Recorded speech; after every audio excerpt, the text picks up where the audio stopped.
Bitterness in plants isn't random. It's nature's warning label and secret pharmacy. From caffeine and quinine to mustard oils and tannins, these sharp-tasting compounds evolved to deter insects and grazing animals.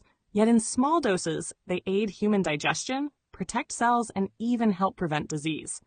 Bitterness reminds us that what first tastes harsh can, in balance, be healing, nature's way of teaching moderation through flavor. Bitter Compounds in the Plant Kingdom by AZLAN ADNAN MA. Friday, 17th of October, 2025. Bitterness in plants evolved as a natural defense against herbivores and insects. What repels grazing animals often signals powerful chemistry, molecules designed to protect the plant, many of which have become important in human medicine, nutrition, and flavorings. Bitter compounds occur across fruits, roots, shoots, leaves, seeds, and herbs. Although their taste can be challenging, their biological effects are among the most fascinating in the plant world. Alkaloids. These nitrogen-containing compounds are among nature's most potent and bitter substances. They include caffeine in coffee and tea, quinine in cinchona bark, and solanine in green potatoes. While alkaloids have no direct nutritional value, they stimulate metabolism and affect the nervous system. Caffeine increases alertness and endurance. Quinine fights malaria. Yet some, such as solanine, can cause nausea or neurological distress if consumed in excess.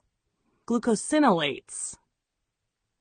Sulfur-based compounds found in cruciferous vegetables such as broccoli, cabbage, kale, and mustard greens. When crushed or chewed, they release isothiocyanates, the sharp, pungent flavors of mustard and horseradish. They support liver detoxification and may reduce cancer risk. However, heavy consumption of raw crucifers can suppress thyroid function due to goitrogenic effects. Phenolic compounds and tannins.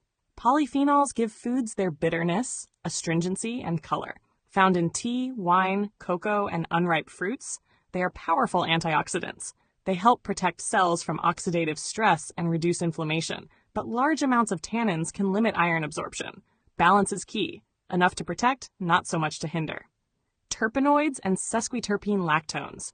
Terpenoids are aromatic compounds built from isoprene units, responsible for the distinctive bitterness of citrus pith, gentian root, and wormwood.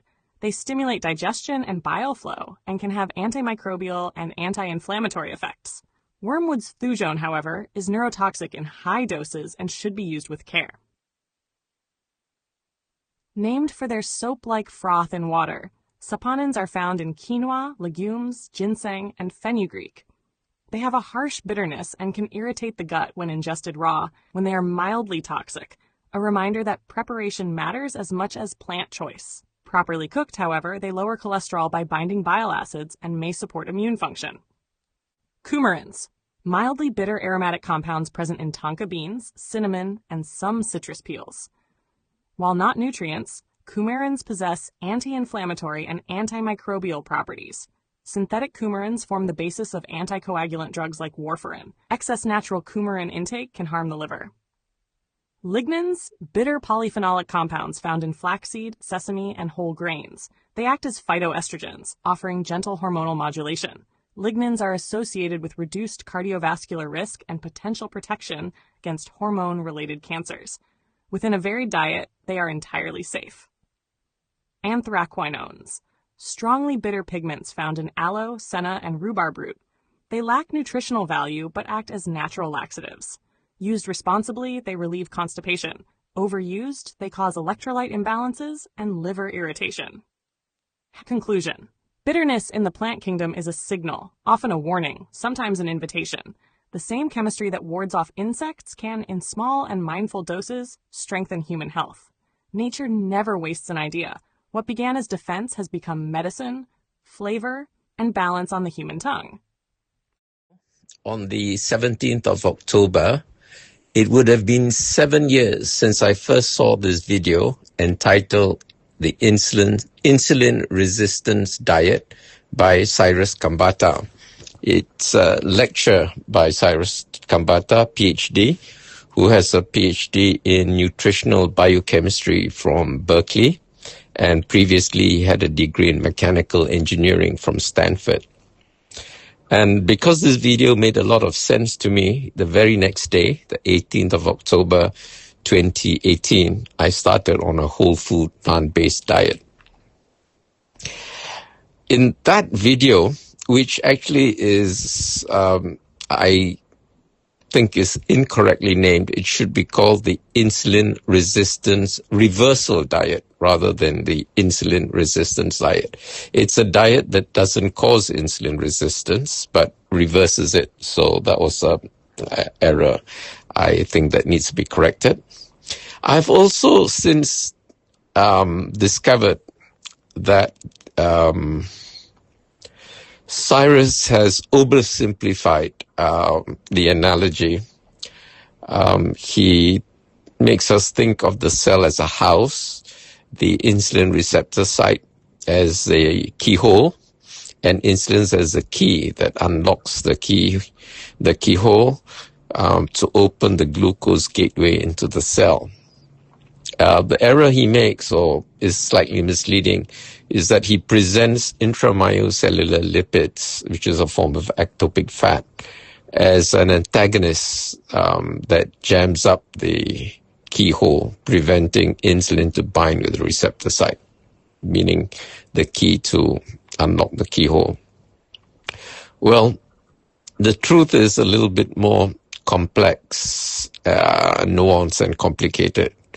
The truth is, intramyocellular lipids work further down the line. Okay, so it doesn't act as an antagonist. Insulin does bind with the insulin receptor site. However, despite binding with the receptor site, it's unable to unlock the door for very complicated biochemical reasons. Okay, so the analogy holds so far, but in general, he is correct in saying that intramyocellular lipids is the culprit, as well as its metabolites. The whole problem is a lipotoxicity issue. Anyway, without getting into details of that, I've made a separate. I wrote a separate essay about that. I think I'll turn it into video and post it later. But anyway.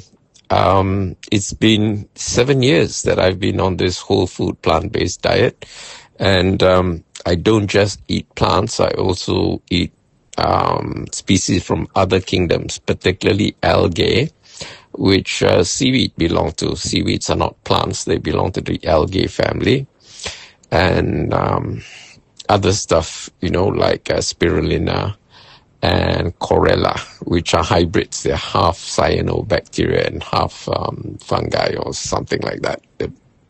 They're like neither here nor there. And I also eat species from the fungi kingdom. So fungi, mushrooms, toadstools, and stuff like that are not plants. They belong to their own kingdom called fungi. And there are very few animal species that I eat. Okay, one group that I do eat for the omega-3 fatty acids, the omega-3 polyunsaturated fatty acids. There are 3 of them. There are ALA, EPA, and DHA. I can't pronounce their full names. They're a bit of a tongue twister. If you want to hear more details of that, go to Dr. Rhonda Patrick's channel. She's a biochemist and she can rattle off these chemical names, by heart. Anyway, ALA and EPA are produced in the plant kingdom primarily by flax, chia, walnuts, and DHA is produced mostly by chlorella, spirulina, and seaweed. There are 5 species of fish called smash: salmon, mackerel, anchovy, sardines, and herring, which are high in these omega-3 polyunsaturated fatty acids, particularly DHA. And they don't produce it themselves. They get it from eating seaweed or by eating other fish that eat seaweed. Okay, so if you want to go for the primary source, you can have half a teaspoon of spirulina and or chlorella daily. If you take more, I have taken 2 heaped teaspoons a day, and it gives me hypotension because it's very potent stuff. It'll give me postural hypotension. Okay, so although it makes your blood vessel flexible, it can make it also too flexible. It would dilate when it's not necessary and lower your blood pressure quite a bit. Okay, it can make your blood pressure go down to like 65/40 or something, which is, when you stand up from a supine position, if you start seeing stars or feel dizzy, then you've got, postural hypotension. Or you're like squatting down and petting a cat, and then you stand up and start seeing stars, that's an issue. But as long as you can, stand up from a squatting position or from a supine position, that means lying flat on your back, standing up, and you don't see stars or feel giddy, it's fine. Doesn't matter what your systolic or diastolic numbers are. That's a test, actually. It's a qualitative test rather than a quantitative test. The numbers in themselves don't mean anything.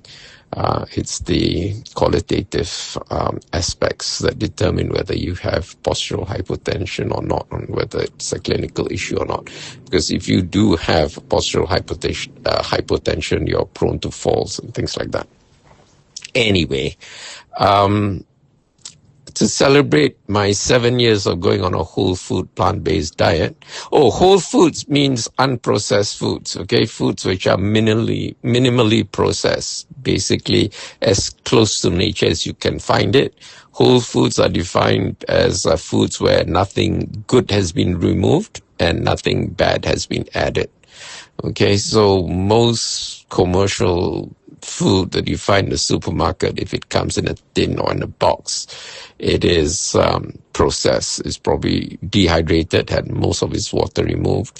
Some have all its fiber removed, So they're food-like substances. They're not real food.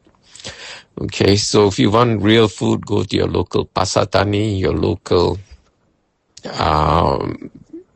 pasar malam, and get fresh produce, okay?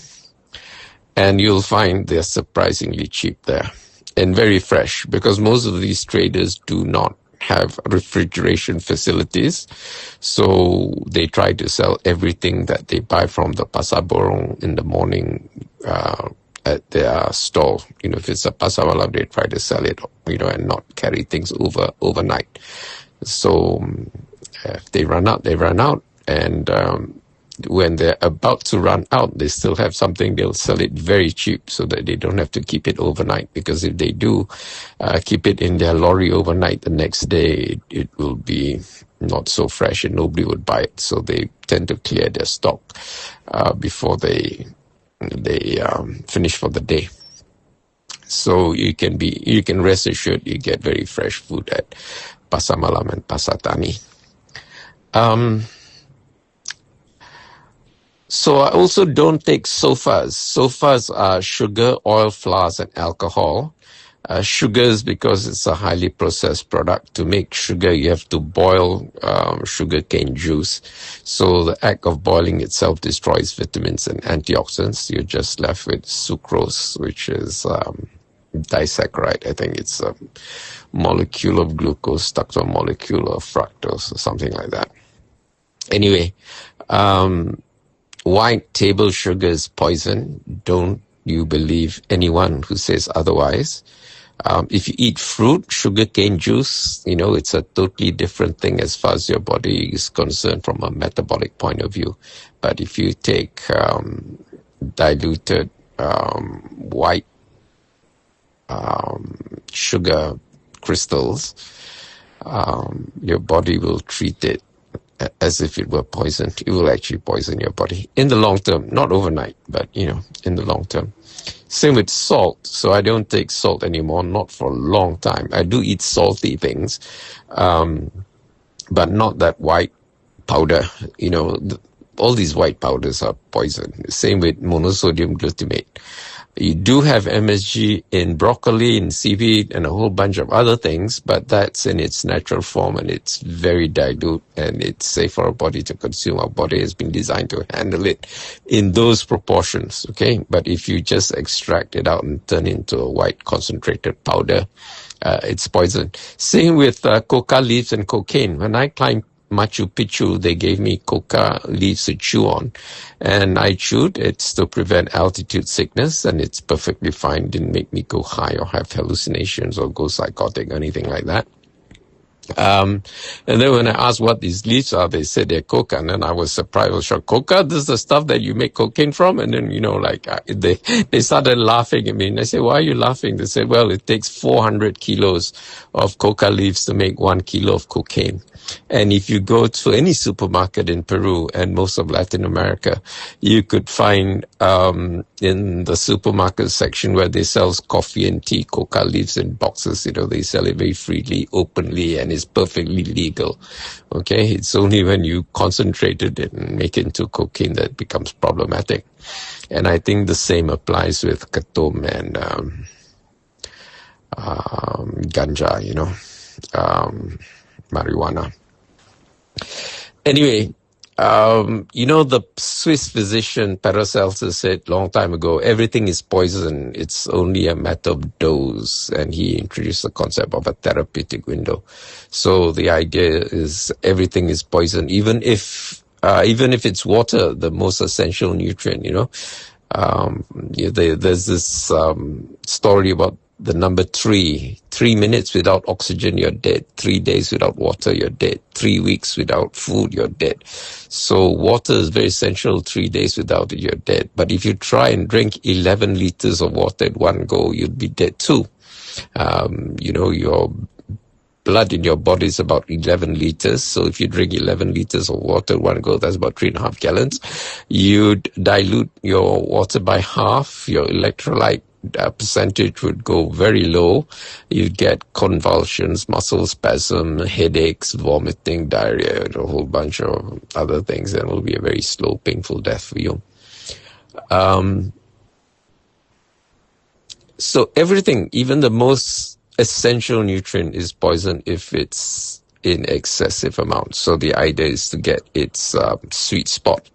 There are also things which are poison, which are not beneficial at any dose, even in parts per million.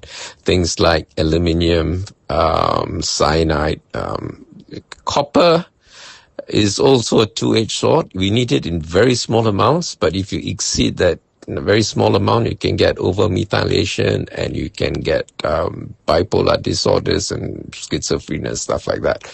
So copper is problematic. Aluminium is strange. It's an element that the body does not require at all. We have no dietary requirement for it. It's very strange. It occurs in nature. It's there, but our body just doesn't need it at all. And if it's in the body, it causes problems. Okay. So get rid of all your aluminium cookware.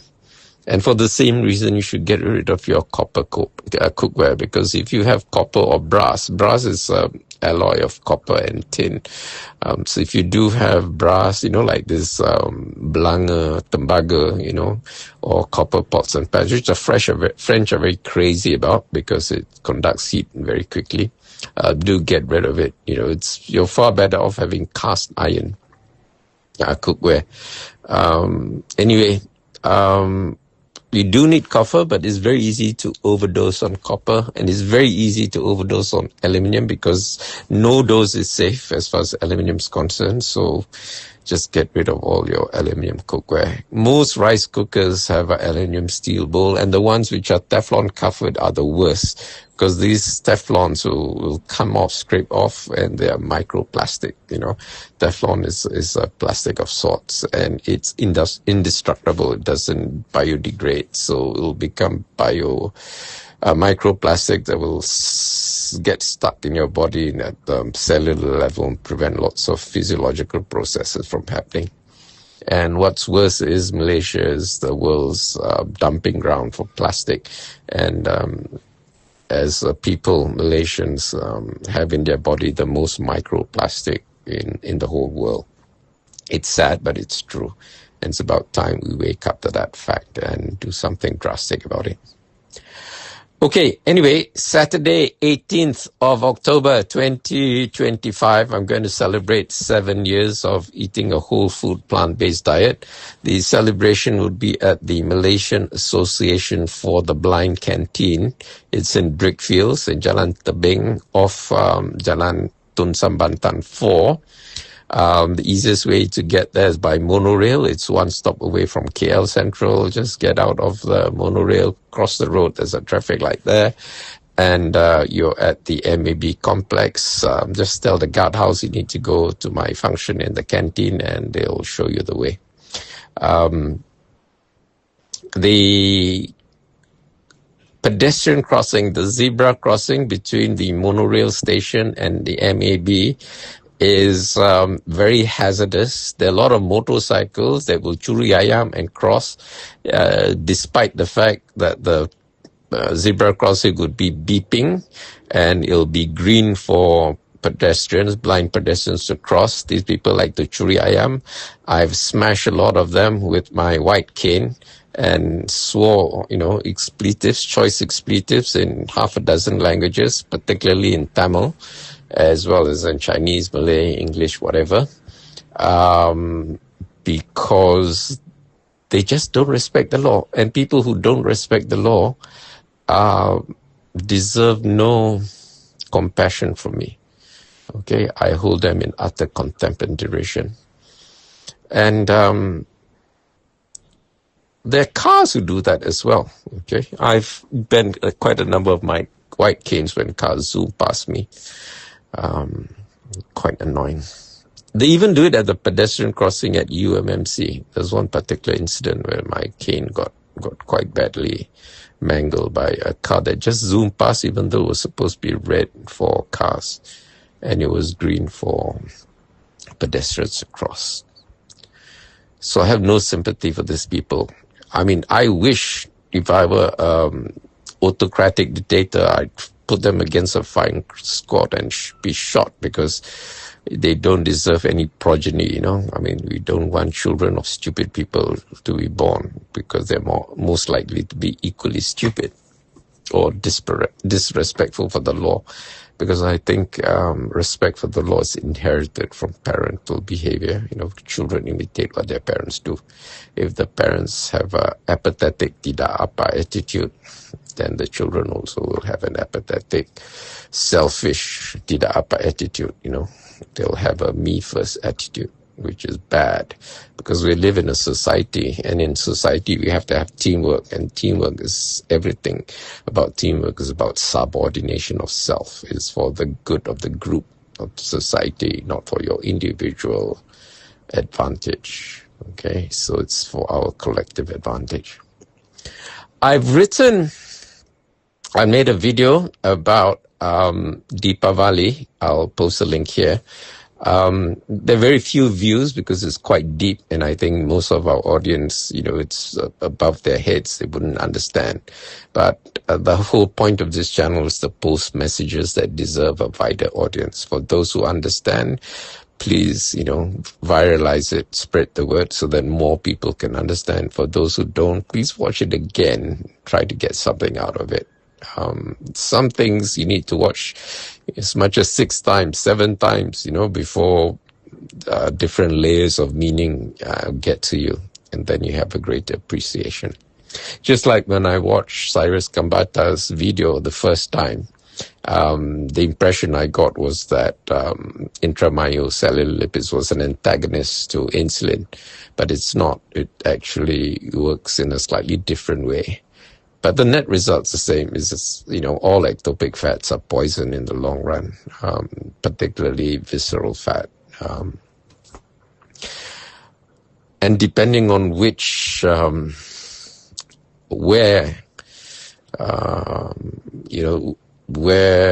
the intramyocellular binds at which particular gland or organ, it will manifest as different diseases. Most commonly as chronic kidney disease, but also cardiovascular disease, and also dementia. In fact, dementia is now known in some circles as type 3 diabetes, okay? When cells are deprived of glucose, they they're starved of fuel, so they atrophy and die. And when the cells in that particular organ dies, then the organ fails. And when the organ fails, you have a problem with that organ. Okay, so if you're free on Saturday, 12 to 2:30, do drop by the MAB canteen. Invitations by, what do you call it, donation. If you donate 50 ringgit or above, you can drop by. You can donate by scanning the QR code. I'll provide a link in this video, or you can pay when you come. I'll have a curated menu, but the curated menu is only for the first 8 people to come. And if you come after the first 8 person, or don't pay before so that I can book, get the catering to provide for you, you have to order something else from the canteen menu. Okay? Kashikin is quite accommodating. She will cook something up for you. Either nasi lemak or nasi goreng or mee goreng or whatever. But the menu for the first 8 people would be curated by me, and it will be a whole food plant-based menu. It'll be nasi ulam, actually. Why WFPB, Doctors for Nutrition? WFPB stands for Whole Food, Plant-Based, a diet and lifestyle focused on plant-derived foods that are unprocessed or minimally processed, while minimizing or excluding animal products and highly refined ingredients. The diet emphasizes fruits, vegetables, whole grains, legumes, nuts, and seeds, while avoiding added sugars, refined flours, and oils. The core principle is to eat foods in their natural state or close to it, rather than highly processed imitation products. Key principles: whole foods. Foods that are in their natural, unrefined state or have undergone minimal processing, like canned beans or frozen vegetables. Plant-based. Foods that come exclusively from plants, excluding meat, dairy, eggs, and honey. Minimal processing. A focus on foods that are as close to nature as possible, avoiding ingredients that are heavily refined, such as white flour, white rice, and added oils. Nutrient dense. Prioritizing foods rich in fiber, vitamins, and minerals to meet nutritional needs. Foods to emphasize: fruits and vegetables, a wide variety of fresh and colorful produce. Whole grains, such as brown rice, oats, quinoa, and whole wheat. Legumes, beans, lentils, chickpeas, and peas. Nuts and seeds, almonds, walnuts, chia seeds, and flax seeds. Foods to limit or avoid processed foods, any food that has been heavily altered from its natural state. Animal products, meat, dairy, and eggs. Refined grains, white flour, white rice, and pasta made from refined flour. Added sugars and artificial sweeteners, including high fructose corn syrup and confectioner's sugar. Added oils, even those considered minimally processed like olive oil, are typically excluded due to their processing and added calories. WFPB versus vegan diet. While both are plant-focused, a vegan diet focuses only on eliminating animal products and can include highly processed foods, while a WFPB diet additionally emphasizes whole, minimally processed foods.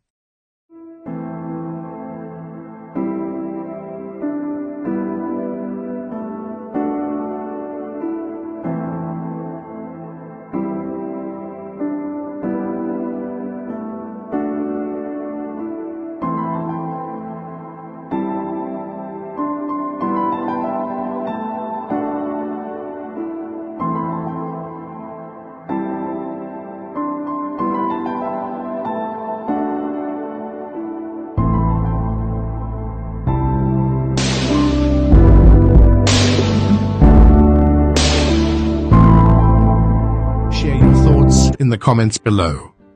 Don't forget to like this video and subscribe to our channel to show your support.